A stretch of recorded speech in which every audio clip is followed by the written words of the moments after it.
It's time for AggroChat, the official podcast of the Tales of the Aggronaut blog and stalwart gaming community, where we talk about stuff and things, and the stuff about the things, and sometimes gaming. I'm Belgast, and let's start the show. Hey folks, it's that time again, time for another episode of AggroChat. This is episode 239. Tonight I'm joined by Ashgar. For when the weather outside is frightful. Kodra. Something so delightful? The fire. Fire, yeah. Damn. I don't have any fire, unfortunately. I'm in a hot office, if that counts. Dalen? No fire here either. Maybe we should cast Magic Missile. No, that's for attacking the darkness. Well, I mean, yeah. So, this weekend is another one of those weekends where, like, a name brand beta is happening, and that name brand beta being The Division 2. And I have played a little bit of it, and I have some brief comments. Okay. So, God, where to even start? So remember the first game was basically, you are part of this crack pseudo-military police force thing. Uh-huh. And you're helping out some sort of military police people try to keep shit together. Well, in Division 2, shit is no longer together. And you remember all those scared groups of civilians that like would run like hell from you? In Division 2, they have coalesced into communities. So you are still part of what is left of the government, which is operating out of the ramshackles of the White House. And like nature has reclaimed much of the city. So like you're running around in a scene from I Am Legend where like grass is overtaking the parking lot and like wildlife is running around in the streets of the city. Yeah. How long is this supposed to take place after? I don't know. I don't know how long has passed. Some time, because society as a whole is falling apart. And I mean, it doesn't really take that long for grass to overtake places if they aren't being maintained, honestly. Yeah. It wouldn't take that many years. Yeah, so like some years have probably passed at this point. It's set, instead of being set in the dead of winter, it's set in what appears to be like a summery spring type time. Christmas decorations are still up because, you know, like shit went south during Christmas. It's honestly like Division 2 is just a much higher fidelity version of Division 1, with the addition that like you're working for a bunch of communities that have banded together to like protect themselves against the roving bands of like bandits. So think Fallout. Like it Right. has a distinctly Fallout type feel in the way that the communities and the bandits interact. I mean, since it's also set in Washington, feels really strongly like Fallout 3. Yeah. I mean, like it does have distinct feelings other than the fact it didn't get nuked. One of the more interesting things is like the groups that are active in the wasteland are no longer passive. So like when you're exiting a safe zone, there may be a band of people from that safe zone going off to harvest resources, and like you can decide to help them out instead of like going off on a mission. And so it's like a little public questy kind of thing. Because like the enemies are also roaming around looking for trouble. They're not just like passively patrolling like back and forth in a little area.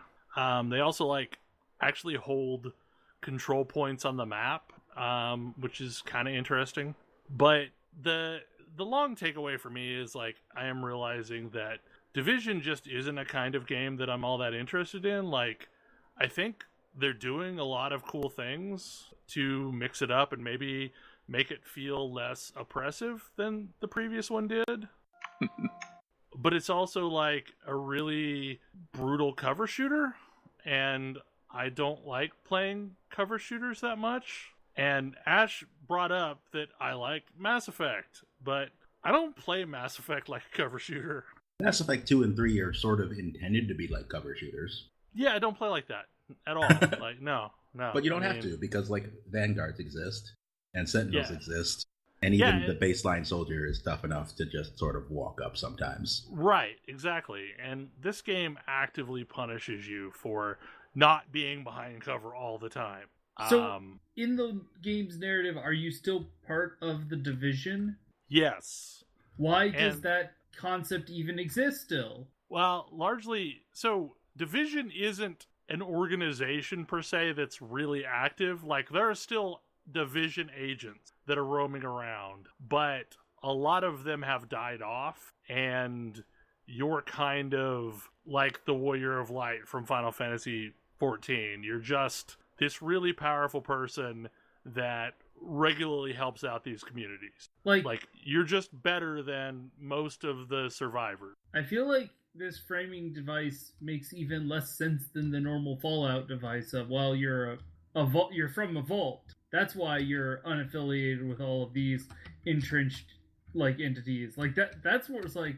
How does that make sense? Like there hasn't been a lot of story to link together like the Division as a whole to the role of the Division in this world. Because like you spend a lot of time working for leaders of various communities or trying to track down Division agents that have gone missing. Because the game still presents the Division as an unequivocally good idea without... Well, I mean, like, you essentially represent what's left of the government. Because you're basing out of the White House that is really weird, by the way. Just the fact that that's a thing. I mean, so I don't like. There's a lot of hand waving and not explaining why this matters. That Division is a thing. Because after the events of Division 1, I'm unconvinced that the government is a wholly good entity. Well, and I guess that's the thing, is like, you maybe see that, because the people that survived were the survivors, like the randos on the street that were running and screaming and hiding from you.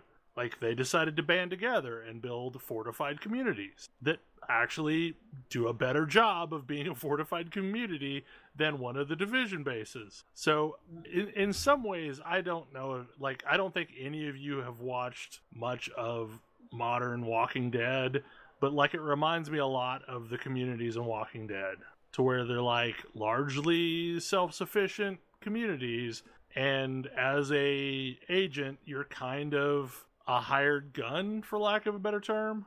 Like, somebody went missing, go rescue them for us, and, you know, we'll give you some props for having rescued them, and, like, it'll give you some points that you can help build out the community with, which like, will benefit you in the long run. I kind of get, like, why they are trying to frame it this way, but, like, so I guess my first comment would be, if this is not a game for you, that's a really bad sign, because I think of all of us, you were the only one who could stomach the Division.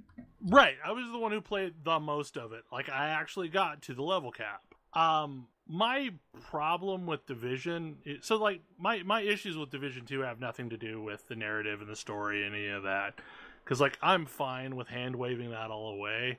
It's just, I am not that big of a fan of cover shooters. And I'm also apparently not that big of a fan of military fantasy. Like, that was a thing that I used to really like, but not so much anymore. So, I mean, it's a perfectly fine game, and I think it improves upon a lot of the things that the first one did, but it's also, it took me 2 years to hit the level cap in Division 1. Like, it was a slog to get to the level cap. And then it presented me an end game that I just didn't want to really participate in. So I think my challenge with Division 2 is just, it's an okay game, but I have Anthem and I have, like, Destiny still. I can accept that I'll probably never really click with Division and I'll never click with Warframe. Like, there's two of these games that I really enjoy. I can be happy with those two games. Yeah, which is the big benefit to there being so many games now, is it's like you can have that, you can make that choice, which I think is really cool. When it was just Destiny and Division, essentially, that were the non-Warframe games, that, like, oh, maybe I should make an effort to see if I'm gonna like this. And no, like, I like what Anthem's doing, I like what Destiny's still doing. That's cool. Like, those are two out of the four that I can think of off the top of my head that do this thing.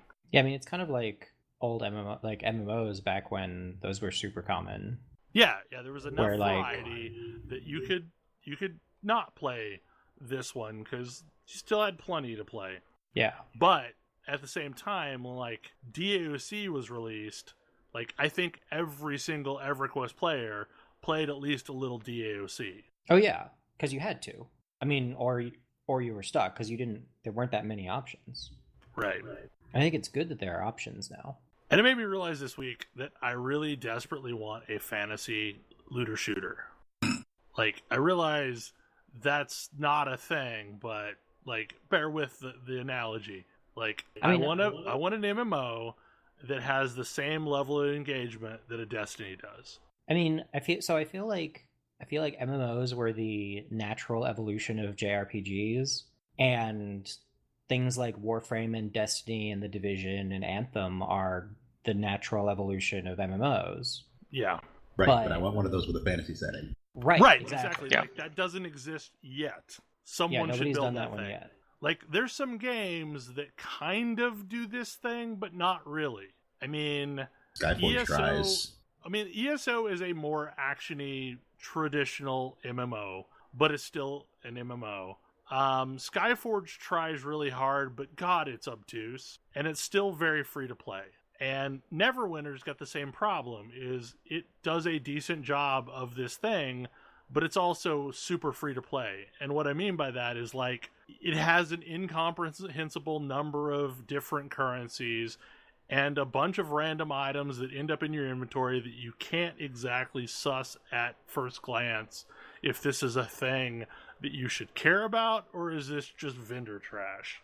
Yeah, and I think a lot of that has to do with the fact that the old MMOs that have survived are all fantasy, and so it's hard to get people to make something that's like competing with an entrenched base, because stuff like Destiny, like, there was no comparison to Destiny when it came out, other than, like, Warframe and Destiny cover some very, like, specific ground that didn't exist, that wasn't, like, represented at all, where it's this, like, sci fantasy. Well, I mean, I feel like Destiny and Warframe are the logical extension of Borderlands, whereas Borderlands was a thing that somebody tried and it ended up being really fun, and they decided, oh, let's try an MMOized shooter.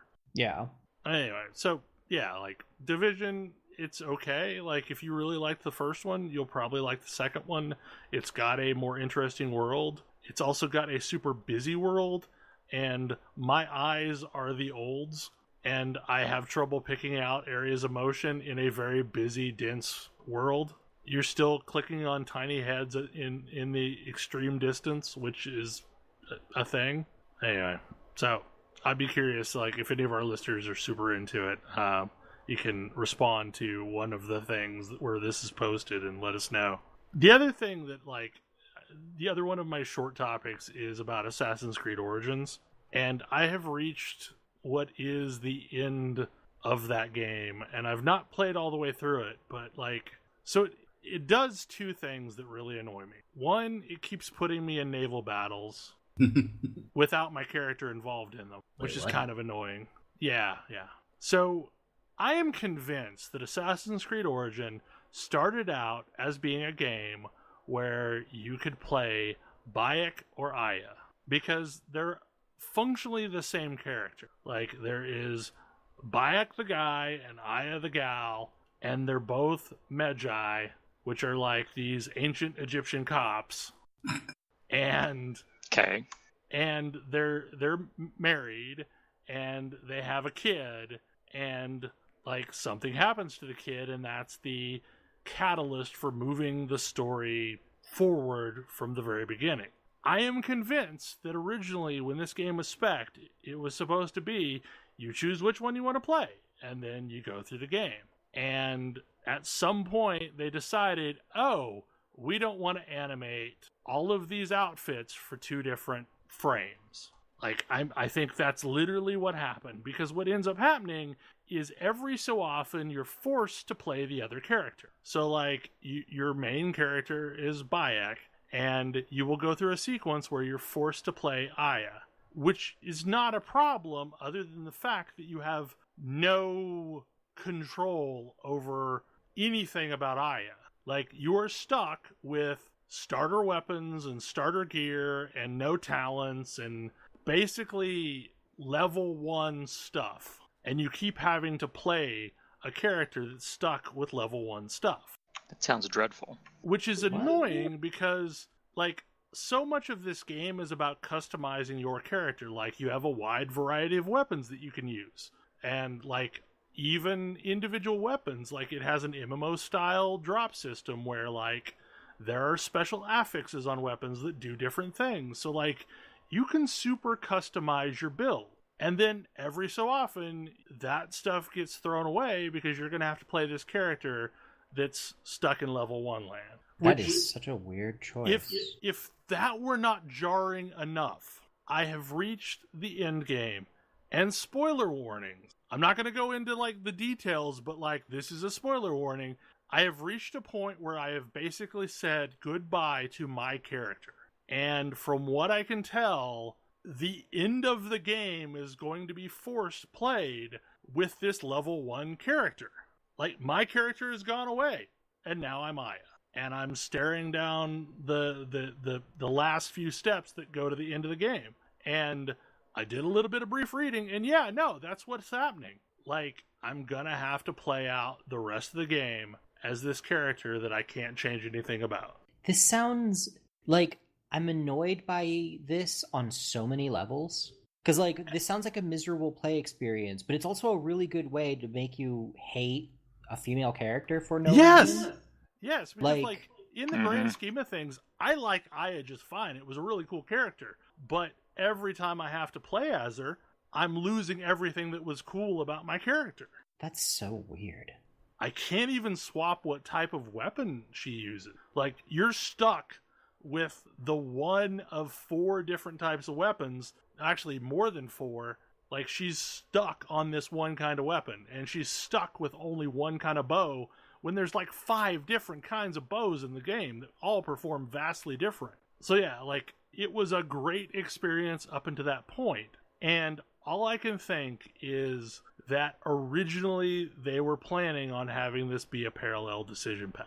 Because it happens often enough that I could see each of the paths basically intercepting every so often, but, like, you getting to play one or the other. Because they're kind of carbon copies of each other. Like, they have the same skills, they're just as badass, like, they can functionally do all the same stuff. It's just this one character is stuck at level 1 and never progressed. Yeah, like, it seems like the right answer there is, hey, you get 2 characters to build in different ways. Yeah. And like, they're always at the same XP level or whatever. Yeah. Right. And, like, I've played games that do that. Yeah, it's not like this is a solved problem. Even if they just let me build out that character every time I took control of it. But no, they block, like, the character screen, they block the map off, they block all of the things that you normally have, and playing this character feels like a weird extended cutscene. That is so weird. And surprise, that's the way the end of the game's going to be. Like, is this weird extended cutscene with this character you have no control over. You know, because, like, the talent picks... Yeah, the previous game had... Play as one of these 2 characters. Yeah. Wait, what previous game? Syndicate. Okay. Yeah, Syndicate was... Syndicate. The twins. Got it. Okay, Syndicate. Odyssey is the one... Odyssey is the one after this. Yeah. Right. There's another one after Odyssey. Right. And it seems like they're making good with the original intent of, oh, you just get to play as one of these 2 characters. Yeah. Because I'd heard a lot of good things about that one. This puts a bunch of context into... This puts a bunch of the people I've heard talking about their, like, how frustrating they found Odyssey to be in context. What do you mean? I'd heard a lot of people talking about how frustrated they were with AC Origins? Odyssey. Origins? What? Origins or Odyssey? Origins is the Egyptian one. Odyssey is the Greek one. Odyssey has a different problem in which they force some decisions on you in DLC. But right now we're talking about Origins. Origins is the one that's a lot more open world, I thought, right? They're both really open world. Yeah. They're both, let's make us AC into an RPG. The first of the recent like reinventing the first of the recent reinvention is this one. I heard a bunch of people talk about frustrations with. And it's like the thing is other than this issue, it's been an amazing game. It's been super fun.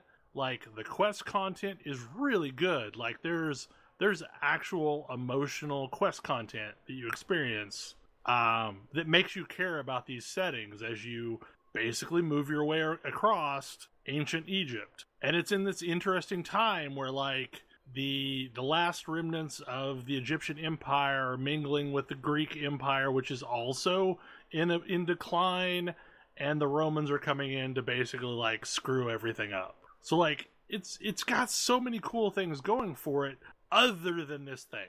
Like this thing is horrible. And it's kind of making me not want to even like finish the game at this point, because I know what I'm gonna have to do with like level 1 character. Yeah, that sounds like very frustrating and unsatisfying game experience. I mean, that's not going to stop me from playing Odyssey, because like I liked most of what was going on in this game. It felt very much like a single player MMO. I've said that as a reason I didn't like the game.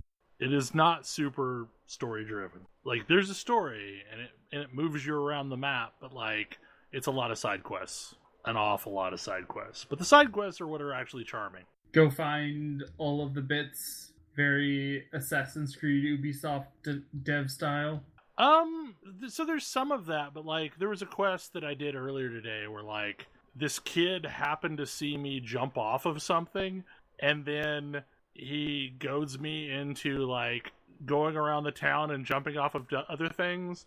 And like as you continue moving through the town, more and more kids have collected as this like following of people that want to watch you jump off things. See, that sounds which hilarious. Was adorable. It was so adorable. And like the kids are like having like banter back and forth as we're walking, and you know, betting that I couldn't jump off this or off that thing. Like most of the encounters that you have with kids in the game are adorable, except for one that gets really dark really quick, and it shocked me. Like I had all these adorable experiences, and then all of a sudden like, oh no, now I want revenge. Not on the kid, but yeah. So since I've talked about a what appears like it's going to be an unsatisfying ending, we have a topic that showed up on the list, and I think this one's yours, Kodra, about finales. So the Steven Universe Season 5 finale was airing, and I watched that, and that is a show that has wrapped up a story that has like gone on for over 100 episodes with like it feels like they wrapped everything up with a bow. This is the type of show where I saw and like people are speculating it wasn't officially the series finale, but I almost kind of hope it would be. It's a episode, it's a arc that ends everything so nicely, and I don't even know where they would go from it. And I kind of just like things to be able to end well. I find that so many things don't end well, and so many of my favorite things I remember because they managed to do that. They managed to stick the ending. I feel like what's one of the reasons why I tend to like anime more than like Western TV, because of the structure of it, Western TV tends to have that like trying to get another season indefinitely until suddenly they don't, and they've got to end it real fast. Yeah, television here, shows don't end because it was planned for them to end at that point. They end because they didn't get picked up for another season. Right. Well, and I think that's why like Babylon 5, for example, is thought of as such a good show, is because it had a clear story arc that was planned from the beginning. Yeah, and even there, you can tell in the final season that, the last half of the fourth season and then the final season that they were racing to try to finish it. Well, they were racing to try to finish it in the fourth season because they thought they weren't getting a fifth season. And then they did get a fifth season, so some things just don't work as well as they would have if they could have stuck to the plan. Well, so This week, actually yesterday, I ended up watching an entire series run on Netflix, Russian Doll, which is freaking amazing, and it's not questionable like it potentially sounds. And it is a show that is like neatly encapsulated into a single series, and like there's nowhere else for it to go. Like, so it wraps up neatly in the end, and like this is a story arc that's just told in the form of a television show. And I think the existence of things like Netflix is going to allow more of that to happen rather than less of it.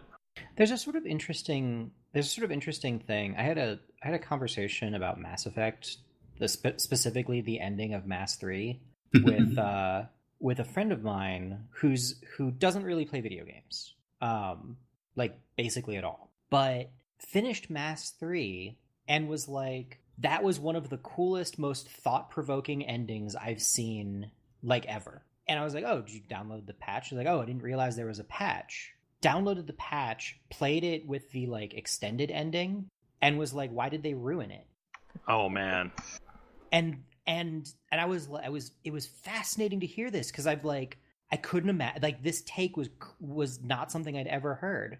Oh, I've heard this one. It's interesting. It's basically like pulled back to a cosmic scale. The original ending is basically, no, your choices don't actually matter in the grand scheme of things. Well, but that wasn't how this was presented. Like, I'm really curious because the original ending is really bare. Yeah. Well, and one of the things was, one of the comments was that my friend was making was, yeah, the whole thing is this, it's this really thought-provoking discussion about about like the human experience and how things end and they don't end, like there aren't happy endings, and that might have been reasonable had the series not been a space opera up to that point. Well, and that was what I found interesting, was that my friend's take was, I don't see how it could have ended any other way unless you were just trying to force a happy ending. And the follow-up question was, do people who play games really, do they prefer their like thought-provoking moments to happen at the start of Act 3 rather than finishing the piece of media at a thought-provoking moment? Yes. And it was something that I'd never thought of, because yeah, and wow, are there a bunch of things that you just can't do that way. And it was a fascinating take from somebody that just like doesn't play games, and like, wow, like I finished that and it gave me a lot of things to think about, and I really enjoyed that. I think part of it is, what is your reason for playing the game? Is it to have a thought-provoking moment, or is it to beat the game? Yeah. And I think what you want out of it is going to be very different, depending on which of those two is, you're in it for. Well, and I think there are certain things that work really well in passive media that don't work in interactive media. Yeah. You're fundamentally getting a different experience, because if you're doing something interactive, and I think this is why so many game endings are bad. Like, just like a huge ton of them are just unsatisfying and bad. And I think why Mass Effect 3 felt so weird is like, this is a game that sold itself on the meaningful decisions that carry on from game 1 all the way to game 3. And the ultimate ending felt like it was something that was done to us rather than something that we actually had a part in. And I think it's interesting. I find that a really fascinating commentary at a narrative level. And I think it's interesting that it's so roundly rejected by the audience. Well, in a lot of ways, like, you as the player have imbued a lot of your own self. Like, you have made decisions that have changed the course of the game. Like, it's easy for people to self-identify with Shepard. And more like that, we've talked about this before, more frequently that causes problems with like various Mass Effect 2 games where people are frustrated that they feel like they are Shepard, and Shepard is not acting the way that they feel they would act. Yeah. And I think that's a challenge for the style of game that Mass Effect was. Like had it been a more linear storytelling experience, then the ending that we ultimately got would have felt fine. Like, see, I don't know that willing. that's...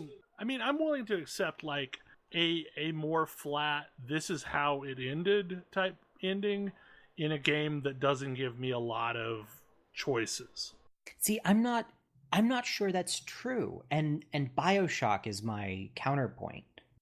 BioShock and BioShock Infinite both do different things with their ending, and for a lot of people, neither worked. Because I like all three BioShocks for different reasons. I enjoyed them, but like BioShock 1 has a perfect ending point, and then you play it for 10 hours afterward, doing some totally meaningless stuff. I mean, I feel like Mass Effect 3 could have had a nice tragic ending had it wrapped up like 30 minutes faster. Yeah, and I think that's true as well. But it's interesting that like the big thought-provoking moment of BioShock, which should be the ending, wasn't. And everything after that is like fluff. And then BioShock Infinite does the exact opposite thing, where the big thought-provoking moment where like you realize all of the things that are that's going on is the ending, and tons of people hated it. And it makes me wonder like how much more important is denouement in video games than in like any other media? Because in most books I read, like the last chapter, the last like, I don't know, 20 pages or so, maybe 30 minutes of reading time is just the denouement, which explains, maybe explains what happens after the like official end. But with games, like some of the ones that people love the most have these like long extended denouements. I mean, hell, Persona 3 or Persona 4 does a thing, has like the longest one of those I've ever seen, and it's brilliant. It works fantastically. Are you also referring to the fact that they hide the actual end of the game in that? I mean, to some extent, yeah, but that's why I think it's so clever, is because it does both of the things, where it hits that really thought-provoking narrative moment while also giving you this long extended, hey, you've won, have a chance to enjoy it, like ending sequence. I love when games give me a victory lap. Like, I think that's part of it, particularly with games where you end up identifying with the character you're playing, is you want to have the opportunity to enjoy your victory. Yeah. And like one of my all-time favorite things is like when you're playing a game and your decisions during the game either change or extend how long that victory lap is. Like, here's these characters that like I didn't realize were going to factor into the end, but because I saved the village, or like I helped them graduate college, or whatever thing that I did during the course of the game, I'm now going to see them in the ending sequence. Yeah. I mean, as far back as, Final Fantasy IV, depending on how many of the different little side quests you did to go, find various people, etc., that affects how many of your previous party members, show up at the end. Yeah. I mean, classic King's Quest. It's cool. Yeah. King's Quest 6. Yeah. How well did you beat the game? Who's alive? Yeah, who's alive? Do you have the big room full of all of the people, or do you have like 3 people? Like, does everybody love you because you helped them out, or do people mostly just not give a shit about you?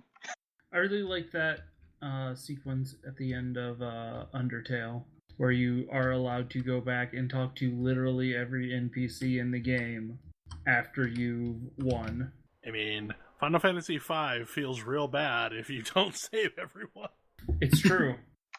But yeah, going back to Kodra's original point, like I totally agree that endings need to be designed. And, and they're just, because otherwise it feels like, you just go on a loop forever and then it just ends, and it's not a satisfying ending. There's no like catharsis. There's no like... Well, the ending needs to match what it's ending. Yeah, that's the thing, is like...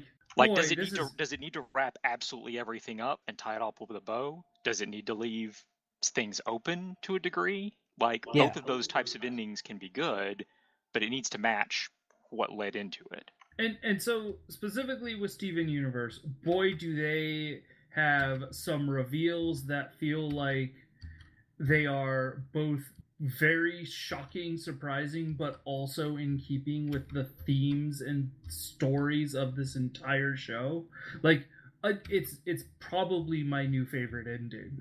And like, I have heard they are making a movie. I'm kind of hoping they make a movie and then they're done with it. Like, I guess I won't begrudge too much because I do love the universe still, but I don't feel like I feel like the story they were telling is done. They are going to need to tell an entirely new story now.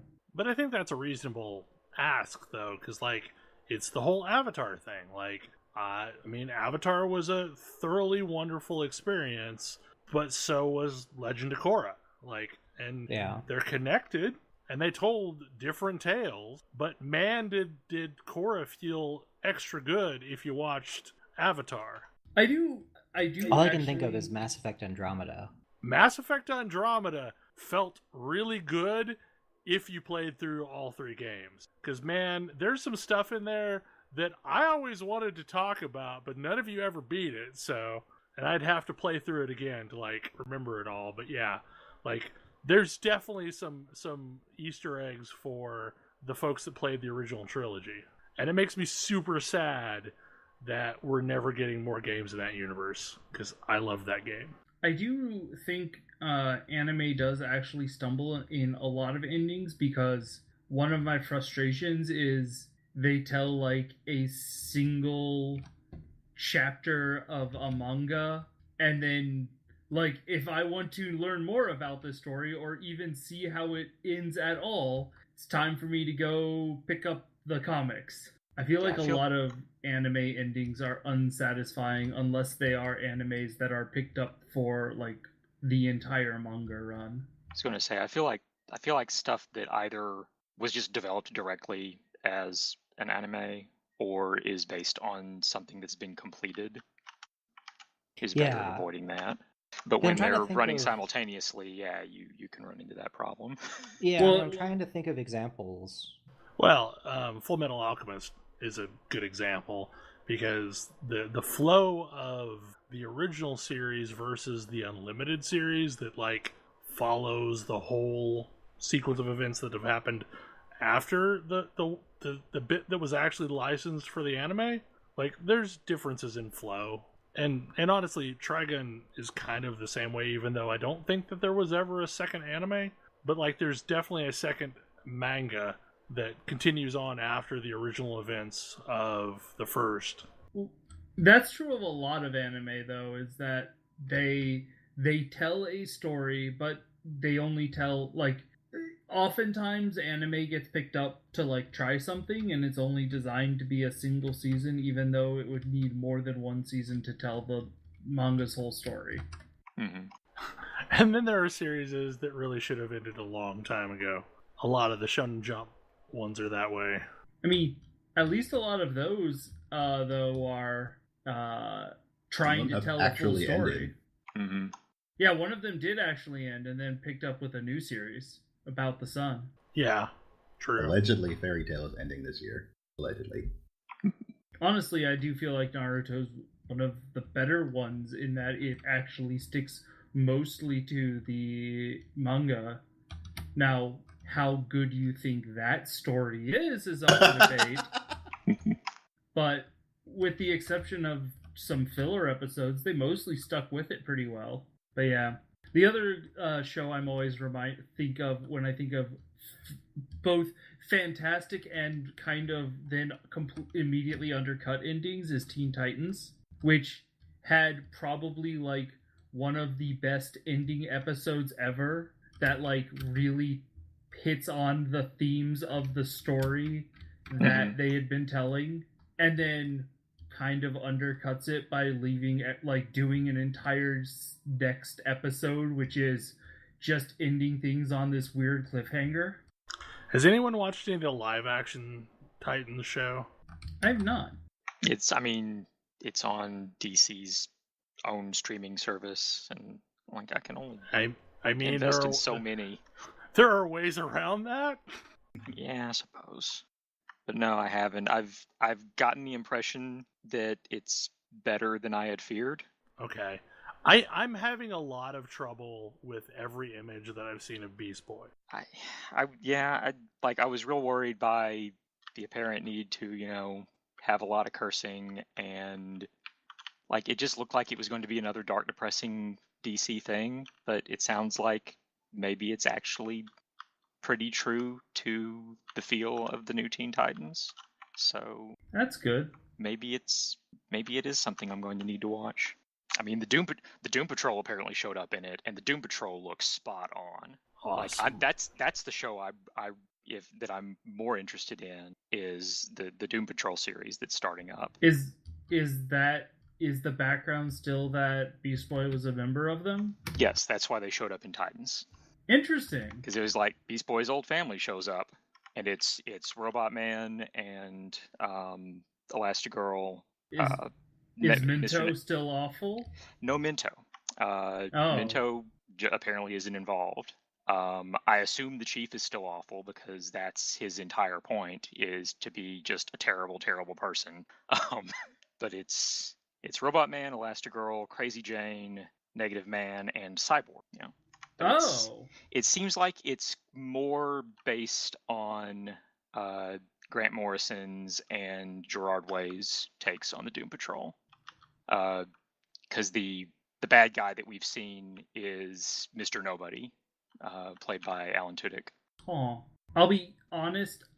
My experience with Titans is entirely from the cartoons. Right. Yeah. So that's more the classic Doom Patrol before they all got blown up on an island the first time. Ah. With the Brotherhood of Evil. Yeah. Who are great, but yeah. I again saw the show. I love the Brotherhood of Evil. Yeah. One of my favorite animated series was Batman Brave and the Bold. Oh, Brave and the Bold is amazing. Largely because it was this let's take characters that never get to see the light of day out of the closet and like put them in a front and center in a Batman cartoon. Yeah. I mean, also it's given us what is still the best version of Aquaman in all possible worlds. Brave and the Bold's Aquaman is the best Aquaman. Have you seen the Aquaman movie yet? I have not, but Brave and the Bold's Aquaman is the best Aquaman. Like, it's simply not possible for another Aquaman to be better. Okay. The world could not hold that much good. Aquaman the movie is pretty freaking great. Just saying. I mean, to a great degree, it sounds like DC decided, Guardians of the Galaxy has done real well. Let's, make this movie more bright and colorful like that is. Which not everything has to be endlessly depressing. Maybe nothing should be endlessly depressing in a superhero universe. That's a thing that we could consider. Well, that's kind of the vibe I'm getting from Shazam. I swear, if Shazam is not bright and cheerful and happy, then there's no point. Shazam is meant to be the ultimate wish fulfillment. Batman was the superhero you wanted to be friends with. Captain Marvel was the superhero that you could be because it's literally a kid. I have strong opinions about the Marvel family and how they have been handled over the past, basically ever since Crisis. So 35 years, almost. Just a short grudge. Not everything in that period has been bad, but especially everything in the past 15 years. Most of it's not been great. Okay, Tam, set us up this next topic because you not my topic. That's not a Tam topic. Whose topic is that? This is mine. Really? Okay. Yep. I assumed that it was a Tam topic, but okay, go for it. No. So I've been playing a lot of Warframe and a lot of Destiny and a little bit of Anthem, and their economies has been on my mind. Specifically, I do not enjoy the gear grind in Destiny. It has very bad feelings for me. It leaves a very bad taste in my mouth. I am doing quote-unquote stuff, and in some cases there are specific things I should be doing, and then hoping that I'm getting the drops in the right spots, and it honestly doesn't matter what the drops are. Like, if I get a number that is higher, suddenly I have to use that number. Because that's how you grind up. I mean, sort of, other than the fact that, like, you just have to have that thing in your inventory and it will count as though you had that in that slot. Okay, I actually didn't realize that, but sure. But that's still like, weird, and it is weird. It is weird. And then so you need to get more gear, because getting more gear lets you get more higher level gear, and you keep iterating on this cycle and hoping that the pieces of gear that you get are in the right spot because they are lower, and there's no purpose to anything other than hoping that you are getting these right drops. I feel like when I am doing stuff in Destiny, I am doing it almost void of purpose. And in fact, it's kind of set up that way. If I'm going to do a strike, I'm not going to go and do like a strike on Mars. I'm going to say, yeah, queue me up for a strike. Yep. Because I don't think you can queue for specific strikes at all anymore. You just have to queue. Whereas in Warframe, I have a plan. I have a blueprint I am looking at that is telling me you need this stuff. How do I get this stuff? You go to this planet and you get this stuff by killing things and by looting chests. Like, I have a blueprint that is going to tell me the content I need to do in order to achieve the results I want. And then I can start going and doing that content. And the update from when I was last playing this is that content is now scattered all across the map in a really pretty ingenious way, I feel. Like, there's a whole bunch of stuff to do, and it is not limited to, like, oh, you're just going to be farming this high-level zone forever and ever and ever now. You're not spending your entire life in the void from now on. Yes, that's exactly what I was remembering, which was like, I was so sick of the void by the time I stopped playing Warframe the first time. Now, if anything, there's a whole lot less reason to ever go into the void other than to get specific resources that you will need. But void again, missions always drop relics, so they're a pretty good reason to go in. Yeah, that's true.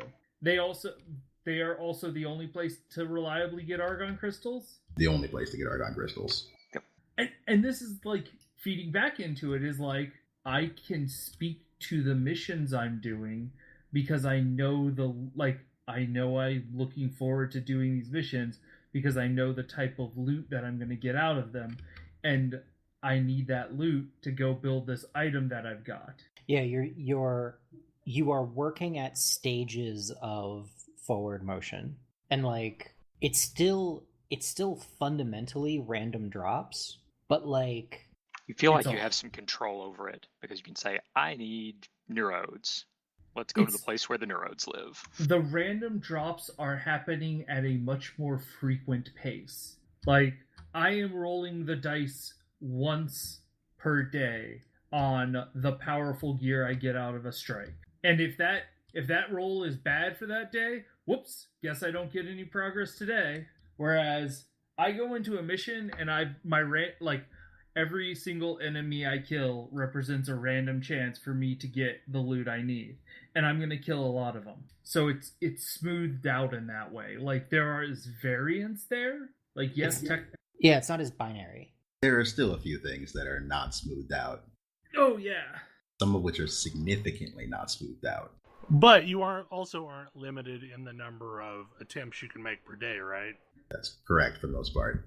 That's one of the... always get another one. That's the biggest frustration that I have, not only with like Destiny, but like with WoW and pretty much any other game out there.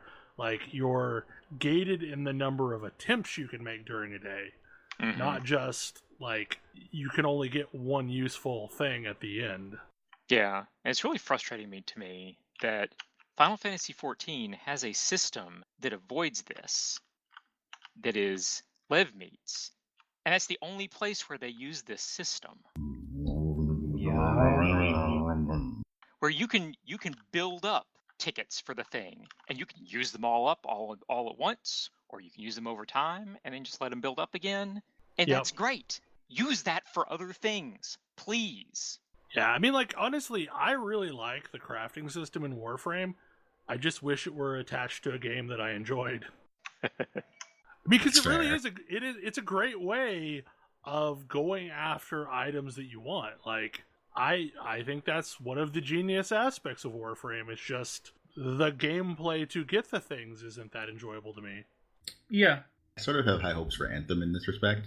Yeah, me too. Because Yeah, Anthem same. also is places a heavy emphasis on being able to craft things, although it also has a lot of random drops. But see, I like that though, because like I like the immediate excitement of a random drop, but I like the bad luck currency that you gain over time that allows you to craft the same damn thing.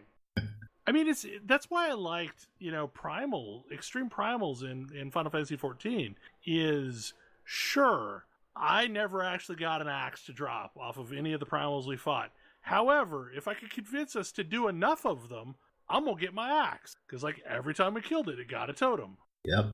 I am curious. That was kind of the third thing is I didn't really feel I got the chance to peek under the hood and see what the way the economy was going to work in Anthem was. So I can only speak to the demo. For the demo, you could craft, for the most part, better versions of things you had already found once you used them enough. You had to complete challenges associated with those things to be able to craft higher level versions of them. It required resources you found mostly in open play, and then also like materials specific to, like, to make a Colossus ability, for example, you need Colossus materials, but to make a weapon, you need gun parts, and you also need certain parts to make items of certain rarities. Yeah. Basically, like, these are the blue bits you use to make a blue item. And so you need to know the item, there's a couple of things. Like, you have to have received it at some point, like some version of it, and you have to have used it. And the more you use an item, the better version of it you can build.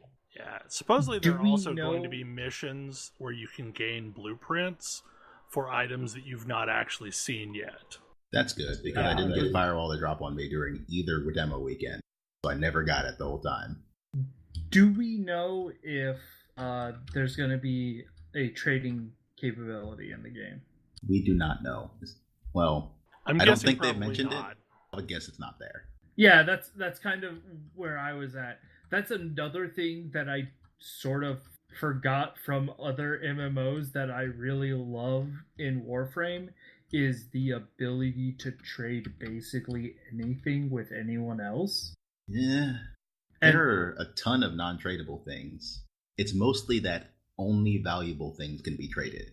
Oh, so like crafting materials can't be traded. That's fair. Can't trade crafting materials. There are some weapon and Warframe parts you can't trade either, except for primes. But the ability to have this like a effective cash market where if there's something rare that I am not interested in farming, I can go and find somebody to sell it to me, is a really cool feeling. Like, I just really enjoy that. I like that way around things. It also means I am more likely to buy your premium currency. See, the thing is like, I have never experienced a game where it works quite as well as Warframe does. Like, a little bit of plat goes a really long way in buying stuff. Buying stuff from other players. Right. Yes. Yeah. And you still need to do stuff. Like, you can't just buy your way to victory or but you can the buy most the powerful pattern. items. But you can buy your patterns, and then you can reduce the difficult. Like, you can reduce the randomness. At some point, somebody had to farm for it. Yeah. But that somebody might be getting paid in premium currency rather than using the item. I mean, this is probably also the EVE model, but the other thing I was gonna say is there was a point where I was trying to figure out what the platinum was being spent on, because it feels like it ought to be a really inflationary market. Little things, lots and lots of little things. Inventory room. And the inventory room is definitely one of them that everyone has to pay for at a certain point. The one that Shiana reminded me of is Forma. Item boosters. Mm-hmm. Boosters are a thing. Inventory slots are a thing. You cannot get around the whole inventory slots either. Yeah. Yeah, you're spending platinum somehow on that. I mean, occasionally you get one for free with a gift, but it's rare. I don't know, like Warframe's economy feels better than any game I have played since. Like in the last 4 years, I haven't played a game where I felt like interacting with the economy was this interesting and engaging. And the sugar on top, the fact that like if I want to do their Prime Access, even their like low end Prime Access, I get 1,000 platinum plus a bunch of really the cool stuff I want, means like I'm still, as long as I keep doing that, I basically have enough plat for whatever I'm reasonably interested in. There are some weird things that come out of that. Like buying plat is almost never worth it. Yep. Buying raw platinum from the market, never ever do it. Because the Prime Access is a better deal, usually. Yeah. You either do the Prime Access, wait till you get a coupon from your random daily reward, or wait until plat is super discounted on Steam. That happens too, yeah. If you pay full price for plat, I'm sorry, you made a bad choice. or you badly needed it for some time sensitive thing, but like that's so uncommon. But yeah, the other thing I like is that there are so many different crafting materials, but you get to control, like, it's not that I go out in the world and I get a little bit of everything every time I do a mission. I go out into the world to a specific place that I know is likely to drop what I need. I mean, I'm currently getting an overabundance of plastids and nanospores and Oracle cells. Is that because the ghouls? No, that's because there's a defense on Saturn. It's a great place to level things up, and that's what drops on Saturn. And that part is interesting because there's also like the other thing that I think is really interesting about the progression is not just like how you level up and how you get stuff, but it's also like, what does progression even mean in that game? And it's kind of not what I'm used to seeing. Progression is very wide. Yeah. And in fact, the closest thing it comes to vertical progression, which is your mastery rank, which does lock some stuff behind it, is still based around going wide and trying all sorts of new stuff out. Yeah. There is a fair bit of vertical progression that most of us are just beyond at this point. Yeah. Things like leveling up your first Serration. Vertical progression is maxing the mods that you need and putting sufficient formas into your things to be able to slot all the mods you want. And that takes a little while, but like you can reach the end point on that relatively quickly. Yeah, and there are a couple of very good weapons at mastery rank 12 through 14. So there's also that you can look at. There's also some very good weapons at mastery rank, like 3 through 5. It's true. Yeah, you're not relegated to using garbage for, the first X levels of the game. Like, yeah. Once you're far enough in that you can replace your initial Mark 1s with just about anything. Like, almost every weapon can be a good weapon. Except the Conventures. Don't build that thing. I did.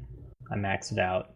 Also, I hear I haven't used any of the stuff in it, but I hear the current Prime Access, if you buy it, you get all of that stuff, even if you're Mastery Rank 1, and it's all pretty great. That's the interesting thing, is that if you do manage to get something through like a promotion that you technically shouldn't, they're like, no, it's fine. Like this Prime, it's on Twitch right now. Like, it's amazing. It's yours now. Like, this is for you. Yeah. We're not going to stop Prime you. is on Twitch? Yes. Oh yeah, Twitch. If you have Twitch Prime, you get free Wormframe stuff on the regular. Yeah, like they've given away Frost Prime, Trinity Prime, Vectus Prime. It's the only reason I have Trinity Bunch of Prime. other weapons. Yeah, I think sadly the I've weapons are mostly ones I already had, which but whatever. You still get the inventory slots with them. I do also appreciate that, sort of continuing the progression. The game does a really good job of not making things stagnant. So you're incentivized to try new stuff more often, as opposed to just sticking with the same stuff forever. Like, I've been sticking with my crazy Nova build, in which I blow up everything in the nearest 3 rooms. And then they introduced a new type of thing, which is a big open world space where that strategy is just not as good. And they're cool, but it's like, okay, I'll try new frames and new guns, and it's gonna change the way I approach things. I really hope that Anthem picks up a lot of those ideas. This game makes me realize that when I'm going into a grind, if I am not like looking at what ought to be just a spreadsheet, I'm less happy. And maybe that makes me weird, but you want to be able to plan out your grind. I want to have to plan out my grind. I want to be able to plan out my grind. I don't want it to just be go do stuff and it'll happen. Yeah, I want the grind to be meaningful. I like if both exist. Like, I remember back in the day in World of Warcraft, I used to always make like these hit list sheets where like, I'm going to go after this dungeon until I get this item, and then I'm going to go after this dungeon until I get this item. Mm-hmm. And that was fun, but I also like just doing things that have meaningful rewards without the need of like really planning, like doing a thing and it's always going to be useful. But the problem is like you outlined, Destiny has an issue with things that are not raids that are still meaningful. Because like raids are always meaningful, but like no, like there used to be a time where doing heroic strikes was always going to be meaningful, and it's not anymore. So Tam, you hate grinding. Sorry. Oh, like I hate grinding, but I'll do it if it's something that I can either do while doing other stuff that I care about, or it's not something that I'm just going to spend forever doing. Like, if you say, hey, you need 1,000 of this, and you can get 2 to 5 every time you run this thing, I'm out. I'm done. I don't care. Whatever that thing is, it doesn't matter. If that thing is too important for me to not have to play the game, I'm done playing the game. But if you say, yeah, you'll eventually need like 10,000 of this thing, but you don't need it right now, and you're going to get it slowly over time as you do all of these other things with other goals and other stuff that you also care about. Because like I'm doing missions that I enjoy. I'm running around doing spy missions and completing the map. I'm also getting a bunch of materials that I need for some stuff that I'm building. And so I don't have to be like, well, I guess I go in here and hope that this stuff drops, or that if it's a guaranteed drop that I can do it efficiently, or, insert whatever particular, quirk of that game is. I feel like to pull up a thing that we talk about a lot, I feel like Warframe mostly respects my time, and I really appreciate that. And it makes me want to play it more. Because there's definitely stuff that I look at and I'm like, nope, I'm not going to grind for that. And every single one of those, or as far as I can tell, every single one of those things, the game is like, yeah, you can buy that from somebody else. You can pay somebody else to grind their face off for you. Yep. And it's great. And somebody has. And I can pick it up, often for less than it's worth to me. Because somebody else is like, oh, I love grinding this thing. The exception is Cryotic. I hate Cryotic. Yeah. Cryotic is horrible. Cryotic only comes from one place. It's really annoying. It comes in at a snail's pace, and you need stupid amounts of it. And I'm just annoyed by it. But otherwise, I also kind of wish there were, given how often I need to level stuff up, I kind of wish that there were a less repetitive / tedious way of doing it. But quite frankly, there are a few ways. Are there anywhere near as good as that Saturn mission? I'm told Sanctuary Onslaught is pretty reasonable for leveling Warframes, although I have not personally tried it. I guess that's one of the problems I always have with Warframe is like, I don't want to have to run missions to level things. I want basically a patrol zone with like public events. Well, I've got news for you. Good news for you. Well, I mean, they exist, but like those don't really feel like what I want them to feel like. And I guess like I have certain tastes when it comes to grinding things. You may have seen that bounties exist. After you finish a bounty, if you stay in the zone, random events will pop up. You can even just go into the zone without a bounty, and random events will pop up. They're not as frequent as Destiny patrols, and you can't like manually trigger them. Yeah, which I think would be an improvement. But so like, okay, one of the problems with Destiny is there's not a great way to get from point A to point B, especially between expansions.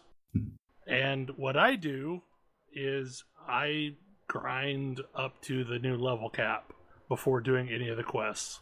And in doing so, I just hang out on Titan and run the 2 events that are on Titan forever until I hit the new level cap, and then I move on. And I feel like I am lacking a similar ability to that in Warframe that's not a mission. Yeah. Because I don't really like the mission constructs. I hate being put on a timer, so the ones that are on timers just drive me insane. Timers? Like survival. Yes. Ah. And I really don't like stealth, so the ones that I can't be seen on, I hate too. So that pretty much just leaves defend. And exterminate. They've added And a bunch of exterminate. mission types. And sabotage. But sabotage, you can't be seen until you blow the thing up. Sabotage. Oh no, sabotage No. doesn't care. Yeah, Also, sabotage is go in and just wreck Go the in and place. break stuff. yeah, just blow things up. Get in Yeah. there. Also, you can be seen in spy missions, just not in the spy area. Yeah, that's the only part where you have to be stealthy. Also, Yeah. you can be seen if you can smash and grab fast enough. It's true. You can smash and grab spy stuff, the spy missions. There's a reason why I don't do. There's a reason why I don't do spies in public groups, because I like to be Same. stealthy, and people who do spy missions do not care. They are going to go loud immediately and kill everything and smash and grab. And I'm like, well, so much for my stealth game. I also mourn the fact that I'll never have Excalibur Prime. That's fair. Yep. Although there may be something that you like even better available. I mean, Excalibur Umbra is a thing. Yeah, and is maybe a little bit more you. I mean, am I I wrong? actually don't know what Excalibur Umbra is. It's a quest reward, so it's a guaranteed. No. It's a guaranteed drop from a quest. Excalibur. It's Excalibur. With some special bits. Yes, it's actually a more special than Excalibur Prime Excalibur. It's how they give everybody who wants Excalibur Prime and wasn't, an initial backer, something like an Excalibur Prime. Yeah, currently unique among Warframes. There are so many systems in this game. It's true. They all interlock surprisingly well. Mostly. I will say the Prime Access frame right now looks kind of cool. Mesa? This is pretty great. Mesa's really good. Yeah. Do you want to be a cowboy and also shoot everyone to death? Yes, that is a thing you can do. It's pretty nuts. My biggest progression thing, the other big progression thing that they've added relatively recently that I absolutely adore, is that I got really frustrated trying to level new stuff or like Forma level new stuff, because it's like, this is so painful starting from like utter garbage and working your way up.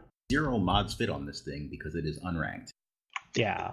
And now your mastery rank boosts the minimum level, like the minimum amount of space in every item in Warframe you have. Yeah, basically it becomes a floor.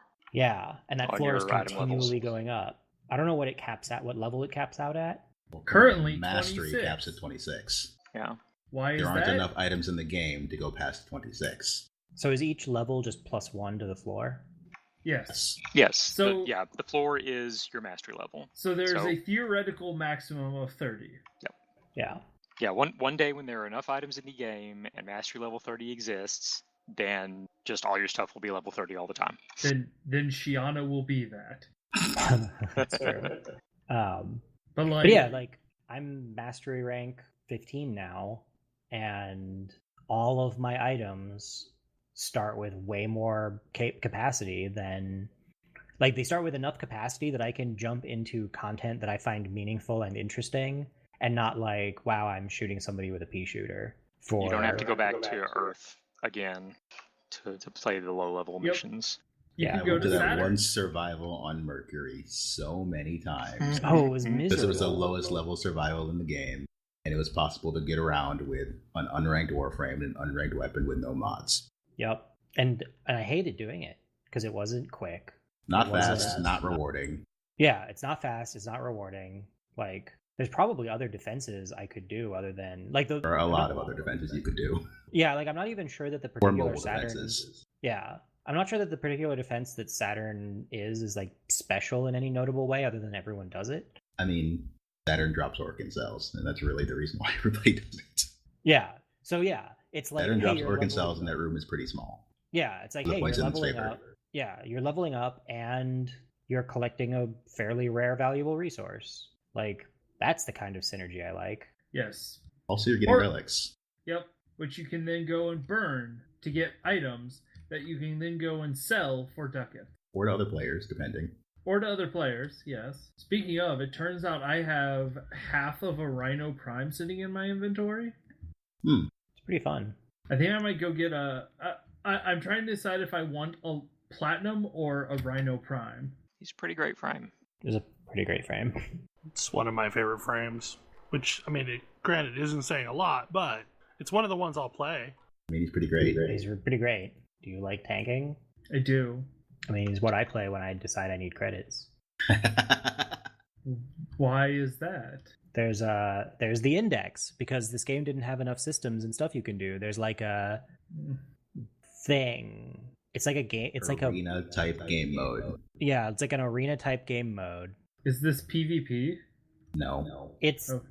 it's It's not using PvP. the PvP arenas because they had to use them somewhere. Yeah. Because nobody actually PvPs in Warframe. I'm sure some people do, but I get. I'm sure we impression not offended the many. 3 people that do. Sorry, Man, 3 people. okay, so I'm just gonna say this like it's not a Warframe statement, but can I say how happy I am that Anthem apparently isn't gonna have PvP? Oh yeah, no, I'm super thrilled. I wasn't even like necessarily bullish on Anthem until I heard that, and I was like, nope, Yeah, I'm here for it. Like that's the thing that when I heard that I was like, maybe I do need to take a look at this game. You do. 'Cause, wow, Yes, you do. like just not having these PvP quests staring at me saying, if you just did these PvP quests, you can get some more stuff this week. Like, yeah. And not having the game balanced on the assumption that you are going to do PvP and thus have that additional influx of stuff. Yeah, I mean, that'd be nice. PvP largely just screws up fun things. Mm-hmm. The people who want to PvP can go play PvP games. Like, you know, there's this little game called like Fortnite or something. You probably haven't heard of it, but you know, they can go play that. I mean, I've also heard Apex Legends is actually really damn good. Yeah, tip top fables. Like Tip Top Fables, it's awesome. So at this point, we've probably gone our normal time. Do we have any other things? I think I just cut off Thalen from saying things. No, I was just saying that like I hope this maybe becomes a thing. Just having PvP games be PvP games and PvE games be PvE games. And yes, they don't need to do both. Because it's really hard to do both well. Well, and Yeah, quite one or honestly, the other like, always suffers. the crossover of players isn't that significant. Mm-mm. I mean, I feel like World of Warcraft War Mode and the utter failure of it was like a sign that no, really people don't want a PvP. Like, you think that they want a PvP, but no, they really don't. They'll tell you that they want a PvP. I mean, That this is said, why. at some point I need to PvP in Final Fantasy XIV so I can get cool looking gear. Or you can just, you know, run your retainers, and eventually they'll bring back the PvP gear. I've got bits and pieces of it, yeah. Yeah. Like, I assume they can't bring back the very most current PvP gear, just like they won't bring back the current raid gear. Yeah, But but the everything- best looking stuff is not the current PvP. Exactly. And they will The best looking absolutely stuff bring is you the that. first set. It's the second set for me, but yeah. Basically, they made an upgrade to that first set, and I like those a lot better. Yeah, Mostly. like if you want fancy animal themed armor, you know, eventually your retainer will bring it to you. That is a long horizon there. It's true. I don't know. I have most of the Machinist and Dark Knight sets because they keep bringing me those. Let me I tell you have about all what the my- log weapons because of retainers. Let me tell you about what my retainers bring me. Fish. Exclusively fish. You're just not nice enough to them, I guess. I don't know. They have nice gear. I've even glamoured them. Okay, you went the other direction though. Like, you can't care that much. Like, you like have to sort of care about them, but Yeah, also now let they- them question. Now they know you actually care about them as people, and you won't fire them.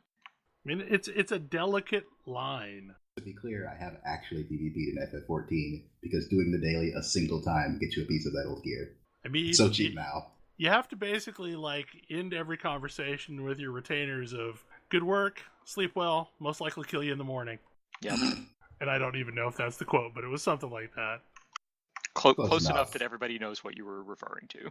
I'm a little annoyed because, as I've mentioned, I have a whole lot of money in Final Fantasy XIV at this point because my retainers love me. And as it turns out, no, there literally is nothing I can do with this money because there are no houses available for sale anywhere, not even the Goblet.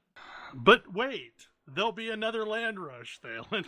I mean, eventually, but and presumably those will all get taken really fast, and then maybe some stuff will free up in the old areas. I guess part of it is they still haven't turned house reclamation back on. I thought they did for the U.S. for the North American servers. I get the impression that maybe it's still turned off for North America. Huh. I definitely got mine 45 days after they turned it back on after one of those things. I mean, at this point, there's always a natural disaster somewhere, so pretty much just keep it off all the time. Okay. Anything else? Nope. Don't think so. Hopefully you enjoyed the show, and we will see you again next week. Good night. Good night. Good night. Good night. See ya.